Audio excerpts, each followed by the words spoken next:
The first thing when Vali falls and it's over, everyone comes out from their positions. Sri Rama comes out, also reveals himself. And Vali asks him, he says, what is it you have done? I have never hurt you. I was fighting with somebody else. And you have chosen to kill me.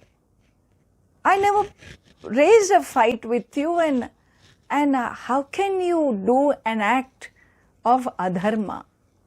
How can you do such a wrong act? It is very unbecoming, and thus you find a lot of, unparliamentary language Vali uses against Sri Rama. He goes on and on, Rajaha, Brahmaha, Gognaha, Choraha, Prani Vadhe Rataha, Nastikaha, and so on. He goes on talking and he says, this is unforgivable. You come in the worst category of sinners, and I can even understand that if you were killing to eat my flesh, because people kill for food, no, to fill their stomach. But my flesh, a monkey flesh, is even unedible. Do you know that? Monkey flesh, he declares, Vanara flesh is not edible. Pancha nakha bhakshyaha. Brahma kshatrena raghava shalyakaha shwavidhaha godha shashaha kurmascha panchamaha. The 5 types of meat that is eaten by, the hunter tribes and so on and so forth, these are the panchanakaha, the rhinoceros, the porcupine, the iguana, the hare and the turtle. These are the panchanakaha. And my skin is useless, my bone is useless, my flesh is bekar, without any use. This worthless flesh of mine, even it is not edible for anybody. Why? How can you justify what you did? And so Vali goes on and on. I don't want to elaborate on what all he tells Sri Rama. It's quite uncomfortable and unfortunately our society has picked up Vali's argument, never looking at Sri Rama's reply. Fair enough, And here begins Sri Rama's answer. He tells Vali, number 1, he says, Dharmam arthancha kamancha samayam chapi laukikam avijnaya katham balyan mam ihadya vigarhase. He begins by saying, you are someone who does not even understand what is dharma and artha or kama and a worldly conduct. At least a worldly conduct you must have. How to live in the world you must have. You don't have avijnaya, not knowing any of that. Katham, how have you dared even retort at me like this or question my integrity? He begins with that. And he proceeds to say, Vanara chapalyat, you have a instability of a monkey. In other words, you have a monkey mind.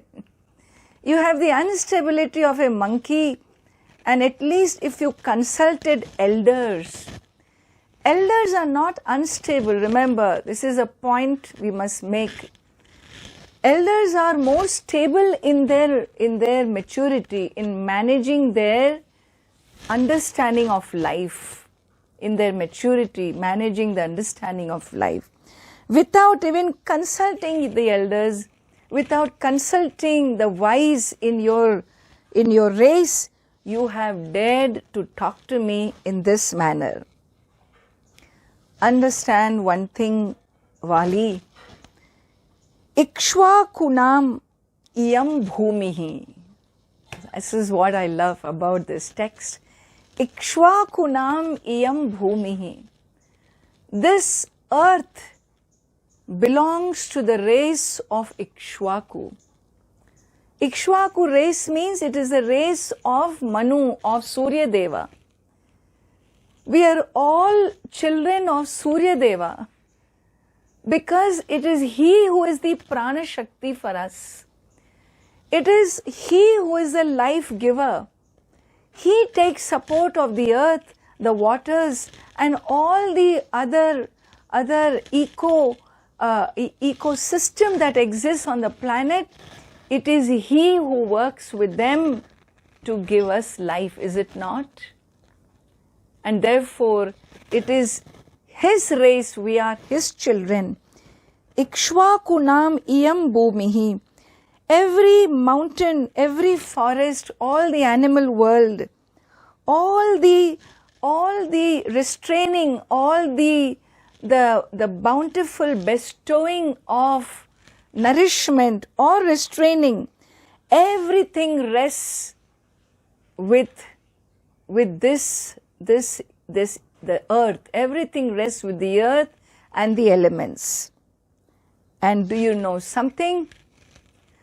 The one who rules this entire earth with these planets, keeping the balance of the moral order, the dharma, today that leader is a human being, and in that human leadership, that person's name is Bharata. Bharata represents that dharma. He has fairness, he has wisdom, he rules the earth, and he is the one who promotes dharma on this planet. And therefore, anyone who does not protect that dharma, anyone who strays away from that dharma, only deserve punishing. He needs to be punished. You, Vali, you are kama tantra pradhanaha nasthitaha raja vartmani. You, Vali, you are one who predominated in your vyavahara. Your predominant orientation was kama, passion. With passion you predominated your personal life, and you used your leadership given to you not for being a fair king, but being driven by your passion. And therefore, nasthitaha raja vartmani. As a king of such a big race, you had certain obligations, certain duties, and you did not honor them. And what is that? And he says, Jeshtha bhrata pita yaha vidyam prayachati. The one who is a older brother, the one who is your father, and the one who is a giver of knowledge to you, all three must be treated like father-like. That means what? With reverence, with respect, with your head bowed, with humility, they should be treated. That is the dharma. That is the moral order. And what is it? Jeshta bhrata pita yaha vidyam prayachati. There are three souls who influence you in your life: your older brother, your father, and your guru. You need to remain bowed in humility. And also humility, and we treat them all like father. And yaviyan atmanaha putraha shishyaha. The one who is your younger sibling and one who is your own child. and your own disciple. All the three must be treated like your own putra, like your own son, like your own children. What did you do, Vali? Sukshmaha paramadurgneyaha satam dharmaha plavangama hridistaha sarvabhutanam atma veda shubha shubham. He says, you are so chapala, so unstable. What can you know about dharma? You have dared to condemn me out of your anger, but do you know? Bhratuhu vartasi bharyayam tyaktva dharmam sanatanam. This is so. He says, you stole your brother's wife. You began to live with your brother's wife as if she is yours. A brother's wife who was Ruma, she is like your daughter-in-law. She must be treated as your daughter. A brother's wife must be always treated as daughter, especially when the brother is alive. And now what? Sugriva is not dead. You have stolen his wife and you cohabit her, you live with her as if she is your wife, and this is the worst. The only thing we can do by forcing her into this relationship, you deserve nothing else. Dandad anyatra na pashyami. All that you need is a great punishment in your life. Why? Because in the rule of the universe, death is a punishment for somebody who lusts for one's daughter, who has passion or lust for one's own girl, one's own daughter.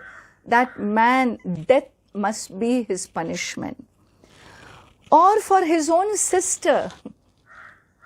If a man lusts for his own sister, death is punishment for him. And anyone who lusts for the wife of his younger brother, who is as good as his daughter, death is the punishment for him. And therefore, understand,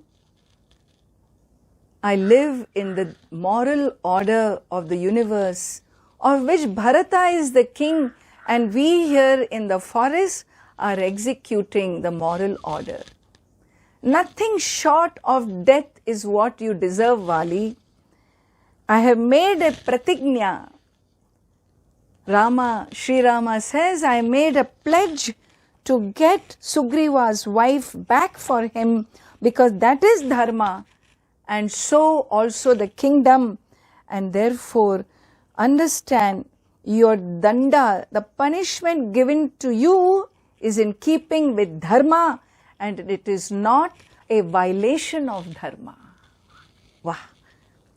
This punishment given to you is in keeping with dharma. Don't call it a violation of dharma. You as a king, it is your duty to accept the punishment because you have done wrong. You have transgressed your dharma as a Raja, as a brother, and so punishing bhinna maryadan. Those who transgress dharma is our duty, and that is what I have done. And Valmiki quotes, he quotes Manu of this Ikshvaku Vamsha, of this great race of the solar dynasty, the solar race. He quoting Manu, he says, Manuna Geetam Shruyate. Listen to what Manu says. And this is so important. He says, when the kings punish perpetrators, listen to this well, when the kings punish those who do wrong, those who have perpetrated, who have taken the punishment, they become purified because their sins have been, they have paid for their sins. they become nirmala and they go to heaven. They don't carry extra sins of this janma, of this birth. And therefore, allowing yourself to be punished for the wrong you do is a way you neutralize your karma. Or if the king decides to let them free by mercy, that is also the king's decision. It is a decision to, let them free out of mercy. It is a king's decision. And by that also the perpetrators are freed. Number 3, when the perpetrators do prayaschitta for the wrong done by them, then also they are freed of the sin of the crime that they committed. But if a king does not punish the perpetrators, if a Raja like Bharata or the one who executes dharma like me, like we kings, if we do not punish the perpetrators, then please understand the king gets the sin because he stands for dharma. He has been given the privilege to be a chief justice of the moral order. He needs to execute based on the moral order of the universe, and if he does not do what he is supposed to, he gets the kilbisham, the sin, the papa goes to that king. And therefore, understand, this is reason number 1 why what I have done is correct. Reason number 2, you want to hear more? The reason number 2 he says, remaining concealed, pratichannaha or drishyaha, remaining hidden or remaining in open view, people catch animals, don't they? The hunters either remain concealed or they remain open when they are catching a deer and so on, when they put a trap or when they put a net or they put a noose. This is what they do. And animals whom they are catching may have turned their face away.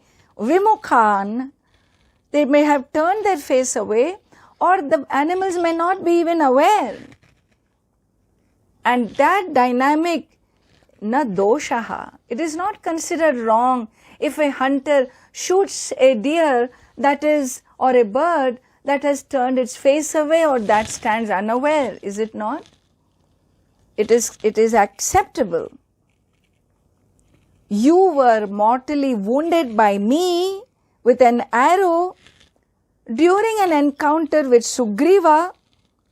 It doesn't matter whether you are fighting with me or you are fighting with another, because you are also an animal of the forest. You are a shakha mrigaha.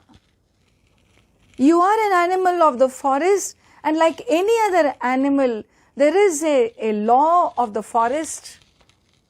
It is acceptable to do this, and what I have done is acceptable. And so the kings are pradataraha. So he says, this is not wrong. I've only done this because you are, after all, a Vanara. You belong to the Vanara Jati, and this is the dharma in which hunters hunt the Vanaras of the forest and other beings of the forest. But what are you doing? You have not understanding dharma, holding this anger against me, vidushayasi mam, you are finding fault with me. This is not going to get you anywhere because he tells very beautifully that if you accept your punishment, it is you who is going to benefit, not me. It is for you to benefit because you will be free from the sin. Well, Vali hears Sri Rama and he is convinced. He is convinced, he realizes his mistake and he says, Na dosham raghave dadhyau dharme adhigata nischayaha. Pranjali, with Pranjali, Vali laying there on the ground with hands folded, he says, I made a mistake. Yatvam atha narashreshta tat tathaiva na samshayaha. Whatever you have done is right. There is no doubt about it. I made a mistake. I am a dwarf. You are a giant. You are wise, you are clear-minded, and you do what you do. You do what is good for all. And therefore, please, I made a mistake, a very big mistake. You are drishtartha tattvajnaha prajanam cha hite rataha karya karana siddhau cha prasanna buddhiravyaya. And so, Sri Rama, I have no grief for losing my life. He says very beautifully, I don't grieve for myself. I don't grieve for my wife Tara. I do not grieve for my Rajyam and my people of my kingdom. I don't. But I grieve for my son Angada. Because Angada is still a Bala, he is still a child. And he is my only child, Eka Putraha. He is my only child. I have one request, Rakshaniya Bhavata, by you, I request my child to be protected by you. Also, I request you to create an understanding, to establish an understanding between Angada and Sugriva, like there is understanding between Bharata and Lakshmana. Let there be an understanding between Angada and Sugriva. Number 3, my one more prayer to you is, let Sugriva not disrespect my wife Tara. For what I did wrong to him with Ruma, let him not disrespect my wife Tara because of me. 3. Another request, he says, a Rajyam, a kingdom which is ruled by somebody who is under Dharma, who follows Dharma, means who follows you, O Rama. If there is somebody who follows Sri Rama, who follows Dharma, follows your mind, will always be protected by you, and that person can rule the entire planet.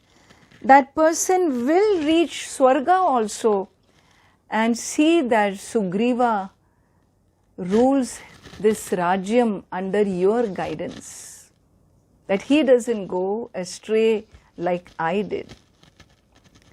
Sri Rama assures him and says, Na santapa tvaya karyam. Don't be afflicted, O Vali. We have affection for you. We have only done what the moral order of the universe says so. And therefore, dharmataha krita nischayaha. Whatever I did was done according to the moral order. And he says something very beautiful here. The statement, this whole section is full of gems. Sri Rama's one more powerful statement is, Dandye yaha pataye dandam, dandyaha yaschapi dandyate, karya karana siddharthau ubhautau na avasidataha. He says, he who gives punishment to the one who deserves, and one who receives punishment as someone worthy of being punished. Understand? The giver of the punishment gives punishment because he deserves punishment. And the receiver of the punishment receives punishment because he deserves punishment. Both these people never come to any grief in their life journey. Why? Because both have achieved their goals. Both have achieved their goal. The giver of the punishment has been fair to the dharma. The receiver of the punishment has accepted with humility the wrong he did and therefore is willing to atone for the wrong, and by accepting punishment, that receiver gains his pure nature. The purity of the mind is regained. That means what? When we don't accept our punishment, we sit in our mind sits lot of justification and anger against the world. Is it not? Somebody punishes me, I don't look at somebody who is fair, a wise, an elder, a guru, a pita, a mata. When they say something and I fight back, I'm defensive, I deny. Who is the loser? I am the loser. Because I remain in judgment of as if I know better right and wrong. I don't atone for my mistakes. I don't wish to change. I don't want to grow out of these reactions. Who is the loser? I am the loser. And therefore Sri Rama says, one who is ready to atone for the sin and receive the punishment for the wrong done, he gains his swam prakritim dharmyam. He regains his original purity and he is relieved of the sin. What does that mean? He will not carry this sin to the future lives. It is over here and now because he has accepted his papa here and now.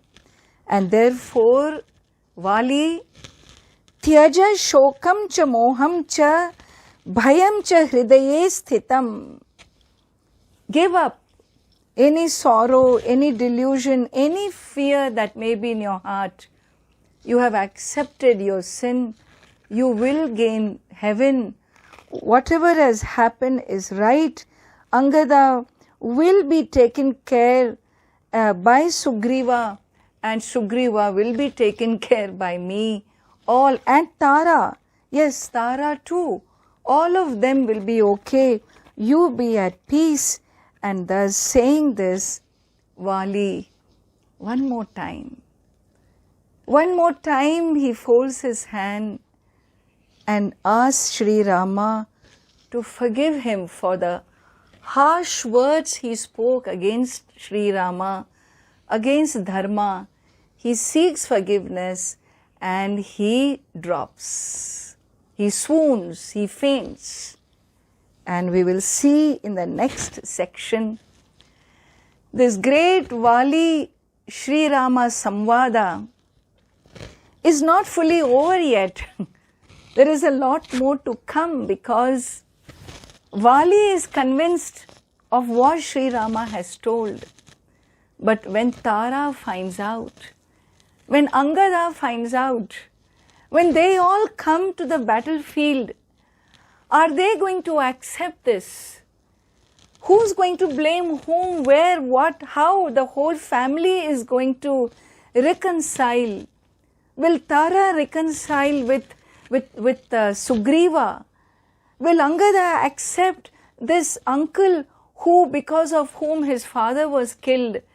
And thus, these are the family conflicts that arise with Vali's fall is not an ordinary conflict, and therefore we will see in our next session this completion of Kishkinda Kanda as to in Kishkinda Kanda how a great closure of Vali and what happens to that family and then how things move after that, we will look into those details in the next session. Okay.